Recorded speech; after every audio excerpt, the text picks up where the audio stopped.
আপনি তো ওয়াশিংটনে আহ, আপনার বিভিন্ন বক্তব্য আমরা শুনি, স্টেট ডিপার্টমেন্টের বিভিন্ন ইয়েতে আপনি বিভিন্ন প্রশ্ন করেন। আপনার কি ধারণা যে এই অবস্থাতে এই রায়টি কি আন্তর্জাতিক পর্যায়ে গ্রহণযোগ্যতা পাবে, বা আমেরিকার স্টেট ডিপার্টমেন্ট এই বিষয়ে কি কোনো, তাদের কাছে কি আপনি এই ব্যাপারে কোনো প্রশ্ন রেখেছেন কিনা বা রাখবেন কিনা, সামনে তাদের মতামত জানতে চাইবেন কিনা এই বিষয়ে?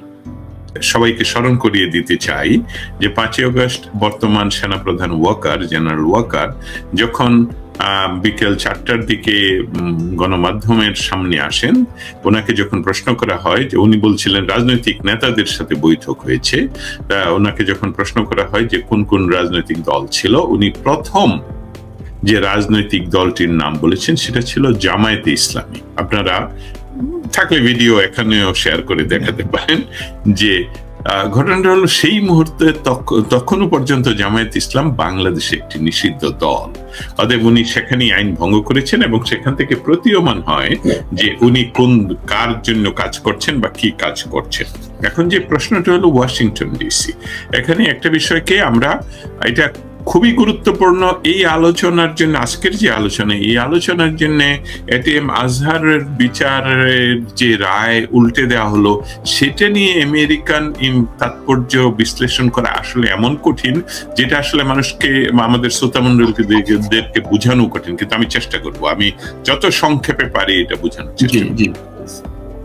বাংলাদেশে আমরা কিছুদিন ধরেই শুনছি এই সরকার ক্ষমতায় নেওয়ার পর থেকে যে শব্দগুলো বের হয় সেটা নির্বাচন নয়, সেটা গণতন্ত্রের শব্দ নয়। নির্বাচন কবে হবে, গণতন্ত্র কবে হবে, নির্বাচিত সরকার, এ সকল কিছুই নয়। যেটা যেটা ইয়া হয়, প্রতিদিন যে কথাটা এই ডক্টর ইউনূসের মুখ থেকে বের হয়, সেটা হলো 7 সিস্টার, গন্ডগোল, যুদ্ধ অবস্থা, যুদ্ধে আছি, কলকাতা দখল, Burmese army, Arakan army, Rohingya, এই বিষয়গুলো আলাপ হয়। আর ওনার উপদেষ্টারা যে কাজগুলো করেন সেটা হলো সেন্ট মার্টিন বন্ধ করে দিলেন জনগণের জন্য। প্রথমে ঢাকা শহরের বায়ু সবচেয়ে দূষিত পৃথিবীতে, সেটাকে চেষ্টা না করে উনি রক্ষা করতে গেলেন। সেখানে আমি জানি না ঘটনা সত্য কিনা, সেখানে মানুষ এখন মানে মানুষের সেখানে খাবারের দুরবস্থায় ওরা মারা যাচ্ছে, লোকাল মানুষেরা, তার মানে ওইটাকে শূন্য করা হচ্ছে।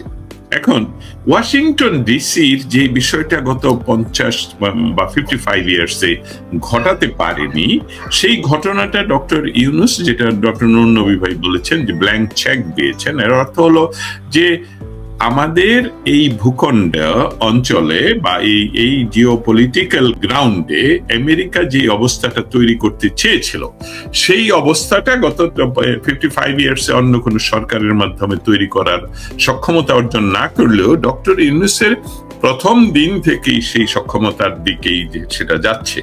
এখন সমস্যাটা, যেটা সবচেয়ে বড় সমস্যা, সেটা হলো এতে কি ভারতের স্বার্থ রক্ষা হবে? এটা কি চীনের স্বার্থের বিরুদ্ধে যাচ্ছে? এটা রাশিয়া কি এটাকে মেনে নেবে? এই প্রশ্নগুলোর উত্তর কিন্তু আমরা এখনই দিয়ে দিলে হবে না। এই প্রশ্নগুলোর উত্তর প্রশ্নবোধক থাকতেই হবে, সময় এটাকে বলবে। আমরা যেটা হোয়াইট হাউস, স্টেট ডিপার্টমেন্টে প্রশ্ন রাখতে পারি বা প্রশ্ন রাখি, সেটা হলো যে চীনের যে ইনফ্লুয়েন্স বাংলাদেশে, ডক্টর ইউনূস চীনকে গিয়ে আমন্ত্রণ জানিয়ে আসলেন যে আমি হলাম বঙ্গোপসাগরের গার্ডিয়ান, আসুন আপনি আমাদের এখানে ইনফ্লুয়েন্স তৈরি করুন, ব্যবসা করুন, আমরা 7 সিস্টার এই করবো, সেই করবো, তিস্তা বাঁধের কথা বলা হচ্ছে, এরকম অনেক কিছু। কিন্তু বিষয়টা লক্ষ্য করে দেখুন যে বিষয়টা হলো যে আমাদের এই বিষয়টাকে এত ছোট করে ভাবলে হবে না। এই আমেরিকার যে পলিসি, সেখানে সেই পলিসিকে তারা ভারতের সাথে, যেহেতু তাদের এই মুহূর্তের বন্ধুত্ব আমি বলবো সর্বোচ্চ ভালো পর্যায়ে, সেখানে ভারতকেও তাদের বোঝাতে হবে যে আসলে ইউনূসের মাধ্যমে তারা কি সেখানে কি চাচ্ছে। ইউনূস যে লোকটা এখানে দিয়েছে, যেটা আমরা সেটা হলো যে আমেরিকা 55 ইয়ার্সে তো এরকম সহজ ব্যবস্থা পায়নি। সেখানে সবসময় সেখানে বাংলাদেশে মিলিটারি শাসন এসেছে, তারাও দেয়নি। বাংলাদেশে জামাতিদের সাথে বিএনপি ক্ষমতায় এসেছে, তারাও দেয়নি। এখন 15 বছর একাধারে 16 বছর আওয়ামী লীগের সরকারের সময় আওয়ামী লীগের সরকার প্রধান তো এই কথাগুলো বারবার বলেই গেছেন, যেটা এখন সত্য বলে প্রমাণিত। অতএব এই এটিএম আজহারুল ইসলামের বেকসুর খালাস বিষয়টা, এটা এক সূত্রে গাঁথা। যে প্রশ্নটা আমরা করব, যে প্রশ্নটা আমরা রাখবো, সেটা হলো যে এই যে বাংলাদেশের গণতন্ত্রের দিকে না গিয়ে বর্তমান সরকার তারা অনির্বাচিত ভাবে একটি যুদ্ধ অবস্থা তৈরি করে, লোকাল যুদ্ধ অবস্থা তৈরি করে তারা যে তাদের অনির্বাচিত সরকারকে দীর্ঘস্থায়ী করার পরিকল্পনা করছে, সেটাকে কি আপনারা সমর্থন করেন? এই ধরনের প্রশ্ন অবশ্যই আমরা ইতিমধ্যে করেছি এবং ভবিষ্যতে করব। আগামীকালকে, আজকেও আছে, আজকে কিন্তু উপস্থিত থাকতে পারবো না, বাট এই সময় এইগুলো হবে। যে উত্তরগুলো আমরা আশা করব, সেই উত্তরগুলো মানুষের জন্য বোঝানো আরেকটু কঠিন। তারা সবসময় যেটা বলে আসছে সেটা হলো যে বাংলাদেশে সহ পৃথিবীর সকল জায়গায় নির্বাচিত সরকার ম্যাটার্স ফর ইউএসএ, গণতন্ত্র ম্যাটার্স ফর ইউএসএ। কিন্তু এই বিষয়গুলোকে তারা কিভাবে ম্যাটার করে, কিভাবে প্রতিফলন করবে, সেটার জন্য তারা বর্তমান ইন্টারিম সরকারের সাথে একত্রে কাজ করছে বলে তারা বলছে। অতএব আমাদের অপেক্ষা করতে হবে আমেরিকার সাথে চায়না, রাশিয়া, ইন্ডিয়া কি দ্বন্দ্বে লিপ্ত হয়, কি ধরনের আর্গুমেন্টে লিপ্ত হয়। কারণ বাংলাদেশের ভিতরে আমেরিকান আর্মির যে অবস্থান, যে কিছু কিছু আর্মিরা বিভিন্ন কারণ দেখিয়ে তারা অবস্থান করছে, সেইটা সহ চায়না ইতিমধ্যে যদিও চায়নার আন্তর্জাতিক যে পরিস্থিতি, আন্তর্জাতিক যে তাদের ব্যবস্থা, সেখানে তারা সাধারণত এমনকি তাইওয়ানেও তাদের সৈন্য পাঠায়নি কোনোদিন। সেখানে আমরা রিপোর্ট পাচ্ছি যে বাংলাদেশ সরকার চীনকেও নিমন্ত্রণ জানিয়েছেন যে আমাদের এখানে আপনাদেরও সৈন্য থাকুক। এই সকল সমস্ত খেলায় ইউনূস যে কাজটি করছেন সেটা হলো যে উনি একটা ঘোলাটে পরিবেশ তৈরি করছেন। উনি যুদ্ধ খেলতে চাচ্ছেন। উনি ইউক্রেনের এই কমেডিয়ান প্রেসিডেন্টের মতন উনি দীর্ঘস্থায়ী, উনি আমৃত্যু ক্ষমতায় থাকতে চাচ্ছেন। এটাই হলো মৌলিক। নিষ্পেষিত হচ্ছে বাংলার জনগণ। একটি সুসংবাদ দিতে পারি, সেটা হলো বাংলাদেশের মানুষ হলো বিদ্রোহী। বাংলাদেশের মানুষ বিদ্রোহী কবিতাকে ভালোবাসে, বিদ্রোহী কবিকে ভালোবাসে।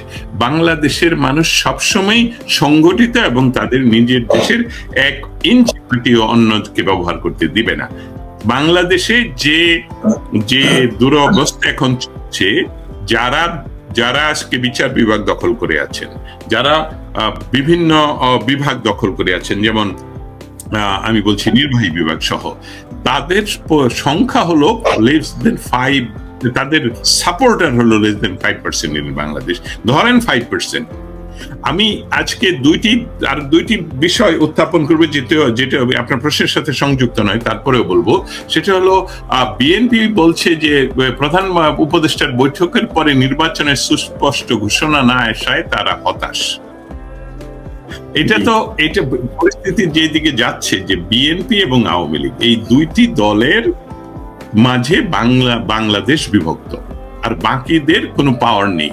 বিএনপির যে 80 থেকে 85% সাপোর্টাররা মনে করছে ডক্টর ইউনূস যেভাবে তাদেরকে ক্ষমতার প্রলোভন দেখাচ্ছে, তার অর্থ হলো গ্রামে গঞ্জে বিভিন্ন জায়গায় তারা যে চাঁদাবাজিতে ব্যস্ত, সেই বিষয়টাকে জন্য তারা সাপোর্ট করে যাচ্ছে ডক্টর ইউনূসকে। কিন্তু বিএনপির যে মূল শক্তি, যারা প্রগতিশীল শক্তি, যারা ৭১-এর পক্ষের শক্তি, তারা কিন্তু বারবার হতাশা প্রকাশ করছে যে নির্বাচন দাও, নির্বাচিত সরকার। এটা যে কোনো, আমরা আসি আর তার যেটাকে বলে কিংস পার্টি, তারাও যদি ক্ষমতায় আসে তাও তো নির্বাচিত, কিন্তু ডক্টর ইউনূস নির্বাচনকে বিশ্বাস করছেন না তো নিজেই। অতএব বাংলাদেশের জনগণকে সংগঠিত হতে হবে, এবং সেই সংগঠিত হওয়ার জন্যই মানে বেসিক্যালি কাজটা ডক্টর ইউনূসই করে দিচ্ছেন। আমরা দেখতে পাবো, দেখেন উনি আওয়ামী লীগকে বন্ধ করার পর উনি বলছেন আওয়ামী লীগ বন্ধ হওয়ার সাথে সাথে নাকি বাংলাদেশের যুদ্ধ পরিস্থিতি। এটা হলো উনি আরো অ্যাট্রোসিটি বাড়ানোর জন্য। তবে মানুষ সংগঠিত হচ্ছে। ইউরোপিয়ান ইউনিয়নের একজন বড় লিডার ফ্রান্স কিন্তু ইতিমধ্যে জানিয়ে দিয়েছে, নো, আমরা আপনার সাথে দেখা করছি না। উনি দেখা করার চেষ্টা করেছিলেন। উনি 9 মাসে 9টি দেশ ভ্রমণ করেছেন। আজকে বা আগামীকালকে উনি আবার জাপান যাচ্ছেন। 10 মাসে পরেনি 10টি দেশ ভ্রমণ করবেন। উনি আগামী মাসে আবার ব্রিটেনে যাওয়ার পরিকল্পনা করছেন। ব্রিটেনের রাজা বাংলাদেশের কমনওয়েলথের রাষ্ট্রগুলির রাষ্ট্রের প্রধান, প্রধান নয়, সরকারের প্রধান নয়, উনি নিমন্ত্রণ করেছেন। সেখানে বাংলাদেশের প্রেসিডেন্টকে বন্ধ করে দিয়ে উনি সেখানে যাওয়ার চেষ্টা করছেন। অতএব এই বিষয়গুলো এখন পরিষ্কার যে দেশ 71-এর পরাজিত শক্তি জামাতের হাত দখলে, এবং তাদের কাছ থেকে দেশকে উদ্ধার করার জন্য বিকল্প একটি রাস্তা রয়ে গেছে, সেটা হলো আমাদেরকে আবারও এটার উপর বিপ্লব তৈরি করতে হবে এবং বিপ্লবের মাধ্যমে বাংলাদেশকে মুক্ত করতে হবে। ধন্যবাদ জনাব জাহাঙ্গীর। আমি আবার চলে যাবো আমাদের ডাক্তার নবীর কাছে। আপনি জানেন, আপনি সেনাবাহিনীর প্রসঙ্গটা আপনি বারবার তুলে আনছিলেন এখানে। সেনাবাহিনীর বিরুদ্ধে একটি অংশ বারবার উত্তেজনা সৃষ্টি করার চেষ্টা করছে, সেনাবাহিনীকে বিব্রত করার চেষ্টা করছে। সেনাবাহিনী যে 5ই আগস্টের পরে সেনাবাহিনী 626 জন রাজনৈতিক নেতা, সরকারি কর্মকর্তা এবং ব্যবসায়ীকে তারা সেনানিবাসে আশ্রয় দিয়েছিলেন, এই নিয়ে বহু বিতর্ক চলছে। এতদিন পর্যন্ত তারা তাদের নামের লিস্ট কাদেরকে সেখানে আশ্রয় দিয়েছিলেন এই নামগুলি তারা প্রকাশ করেনি। গত কয়েকদিন আগে সেই নামগুলি প্রকাশ করলেন। তার মধ্যে 16, 17 নম্বর এবং 18 নম্বর ইয়েতে সেখানে আমাদের সাবেক প্রধান বিচারপতি জনাব ওবায়দুল হাসানের নাম রয়েছেন, এবং 18 নম্বরে আছেন সাবেক বিচারপতি এনায়েতুল করিমের, আপিল বিভাগের এনায়েত করিমের নাম। কিন্তু আমরা জানি 8ই আগস্টে যে ইউনূস সরকার শপথ নিলেন, সেখানে তাদেরকে বলা হয়েছিল জনগণকে যে হাইকোর্টের পূর্ণাঙ্গ বেঞ্চ তাদেরকে একটা রেফারেন্স দিয়েছে, তাদের রেফারেন্সের আলোকে ওনারা এই সরকারের শপথ অনুষ্ঠান করেন। এখন যদি তারা এই প্রধান বিচারপতি এবং আরেকজন বিচারপতির লিস্টে বোঝা যাচ্ছে যে ওনারা তখন সেনাবাহিনীর ইয়েতে ছিলেন, সেনানিবাসে ছিলেন, তাহলে ওনাদের নামে যেই রেফারেন্সটা তৈরি করে পাবলিশ করা হলো, জনগণকে জানানো হলো, এবং ওই রেফারেন্স অনুযায়ী ওনারা শপথ নিলেন, এটা কি তাহলে প্রমাণিত হয় না যে সেই শপথটি অবৈধ ছিল, অথবা সেটা জনগণকে ব্ল্যাকমেইল করা হয়েছে এবং প্রধান বিচারপতির সিগনেচার জাল করা হয়েছে সেখানে? এটাকে আপনি কিভাবে দেখেন? এটা একটা প্রমাণিত বিষয় যে এই সরকার অবৈধ প্রতারণার মাধ্যমে তারা ক্ষমতায় এসেছে, ষড়যন্ত্রের মাধ্যমে এসেছে। এই সিগনেচার জাল করা এবং যে একটা রেফারেন্স সুপ্রিম কোর্ট দিয়েছিল সেটাও একটা প্রতারণা, সেটাই প্রমাণ হচ্ছে। দেখেন, আমরা যদি শুরু থেকেই ভাবি, প্রথম বললো এটা বৈষম্য বিরোধী আন্দোলন, কিন্তু আমরা পরে জানতে পারলাম যে এটা একটা প্রতারণা, মিথ্যাচার, ফলস নেগেটিভ তৈরি করা হয়েছিল। তারপরে এই যে মৃত্যুর সংখ্যা, তারপরে তারা নিজেরা পুলিশ হত্যা করে এটা সরকারের উপর চাপাচ্ছিল। অর্থাৎ সরকার একটা ষড়যন্ত্রের মাধ্যমেই প্রতিষ্ঠিত হয়েছে, এবং তারা যে শপথ নিয়েছে সেটা আরেকটা প্রমাণ হলো যে এটা একটা মিথ্যা ভিত্তিতে তারা এই শপথ নিয়ে এই সরকার গঠন করেছে। তো এখান থেকে কি প্রমাণ হয় যে ষড়যন্ত্র যেটা শুরু করে হয়েছিল 10-15 বছর আগে, সেটা আস্তে আস্তে গত বছর সেটাকে তারা বাস্তবায়িত করেছে। এই ষড়যন্ত্র এখনো চলছে। যে আমরা যে বিষয় নিয়ে আলোচনা করলাম, সার্বভৌমত্ব রাখাইনে সেফ করিডোর দেওয়া, এগুলো ষড়যন্ত্রের অংশ। এবং গতকালকে একটা নিউজ শুনলাম যে বাংলাদেশে আমেরিকার যে ডিপ্লোম্যাট ট্রেসি, সে ভারতে, সে আমেরিকার উদ্দেশ্যে বাংলাদেশ ত্যাগ করেছে, কাতারে এসে গিয়েছে, এবং একই প্লেনে সেই American citizen doctor Khalil Rahman, যে ইউনূস যাকে নিরাপত্তার অ্যাডভাইজার অ্যাপয়েন্টমেন্ট দিতে, সেই একই প্লেনে গিয়েছে।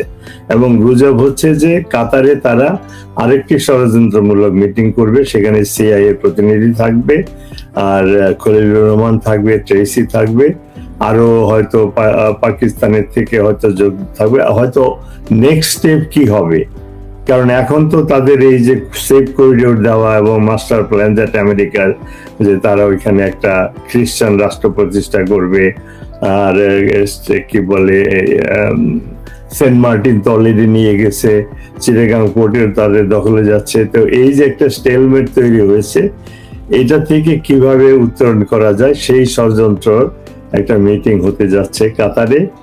সেখানে খলিলুর রহমান থাকবে, ট্রেসি আমেরিকার যে স্টার অ্যাফেয়ার সে থাকবে, সিআই এর প্রতিনিধি থাকবে, পাকিস্তানের প্রতিনিধি থাকবে।